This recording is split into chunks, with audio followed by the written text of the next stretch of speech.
వైకుంఠ ఏకాదశి పర్వదినాన్ని దర్శించుకోవటానికి వచ్చినటువంటి భక్తులకు సరైనటువంటి ఏర్పాట్లు చేయకుండా బందుల దొడ్డిలో తోసినట్టు ఒక పార్కులో తోసేస్తారండి. అప్పటికి దాదాపు 10 గంటల పాటు వాళ్ల మలమూత్రాలకు కూడా పోవటానికి వీలు లేకుండా చేసేసి, వాళ్ళ కనీసం తాగటానికి నీళ్లు కూడా లేకుండా చేసి, ఒక్కసారిగా క్యూ లైన్లలోకి వదిలేయటం. ఆ తొక్కిసలాటలో 6 మంది మరణించటం, 51 మంది. అది కేవలం ఒక చోటనే జరిగినటువంటి విషయం కూడా కాదు. విష్ణు నివాసం దగ్గర జరిగినటువంటి సంఘటనలో మరొక వ్యక్తి కూడా మరణించినారు. మిగతా చాలా చోట్ల తొక్కిసలాటలతోనే జరిగింది. ఎవరు బాధ్యులు? బాధ్యత తీసుకోవాల్సినటువంటి వ్యక్తి చంద్రబాబు నాయుడు గారు, ముఖ్యమంత్రిగా ఉన్నటువంటి వ్యక్తి. ఏ బాధ్యత తీసుకోవాలా? ఆయన ఏదో తూతూ సమీక్ష చేసి అసలు దీనికి ప్రధానమైనటువంటి కారణమైన ఈవో, కొండ మీద అడిషనల్ ఈవో, కలెక్టర్ వీళ్ల మీద చర్యలు తీసుకోకుండా తూతూ మంత్రంగా ఎస్పీని ట్రాన్స్ఫర్ చేసి, ఆ కింది స్థాయి అధికారులనిద్దరిని సస్పెండ్ చేసి, ఆయన సమీక్ష చేసిన తర్వాత తనకు కావాల్సినటువంటి మీడియాలో కూడా ఏ రకంగానూ కూడా ఆ తర్వాత తిరుమలలో ఒక సంఘటన జరిగింది అన్నటువంటి విషయాన్ని కూడా పూర్తిగా మరుగున పెట్టేశారు. ఎంత దారుణం! బిఆర్ నాయుడు గారు ఒక ఛానల్ నడుపుకుంటున్నటువంటి వ్యక్తిని మీరు టీటీడీ చైర్మన్ ను చేశారు. ఆయన చాలా ఇష్టంతో స్వీకరించినాడు. కానీ ఆలయ చరిత్ర మీద, ఆలయ వైశిష్ట్యత మీద, ఆలయం యొక్క గొప్పతనం మీద, కేవలం భగవంతుని మీద భక్తి ఉండటం ఒక్కటే భూమిక కాదు. నిర్వహణ, సామాజిక బాధ్యత, ఆలయం పట్ల చిత్తశుద్ధి, ఆలయ చరిత్ర, సాంప్రదాయాల పట్ల గౌరవము, సాంప్రదాయాలంటే ఏంటో తెలుసుకోవటము, ఇవన్నీ కూడా ఏమీ లేనటువంటి వ్యక్తులకు బాధ్యతలు అప్పగిస్తే అది ఈవో కావచ్చును. ఇంకా అడిషనల్ ఈవోని గురించి చెప్పాల్సిన పనే లేదు. ఆయన వెంకటేశ్వర స్వామి సేవలో కంటే పూర్తిగా చంద్రబాబు సేవలో తలమునకలైపోయినాడు. లోకేష్ గారి అనుచరులనిద్దరినీ ఆయన ఛాంబర్లో ప్రత్యేకంగా కుర్చీలు వేసి మరి దర్శనాలు వీఐపీలకందరికీ కూడా చంద్రబాబు గారి కార్యాలయం నుంచి వచ్చినటువంటివన్నీ జరుపుకుంటూ ఉండటం తప్ప ఇంకొక కార్యక్రమమే లేదు అడిషనల్ ఈవోకి.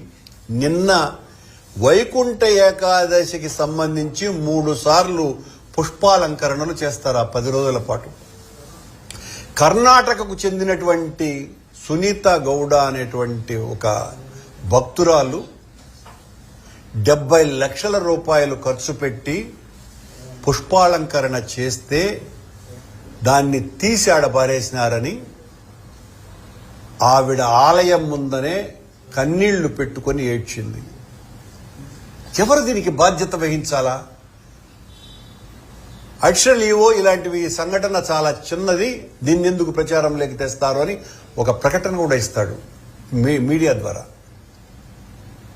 మీరు చేస్తున్నటువంటి నిర్వాకాలు ఎంత దారుణంగా ఉన్నాయి. ఎర్రచందనం ఇప్పటికి 4 సార్లు దొరికింది తిరుమలలో. పవన్ కళ్యాణ్ గారు అటవీ శాఖ మంత్రి బాధ్యత వహించాలా?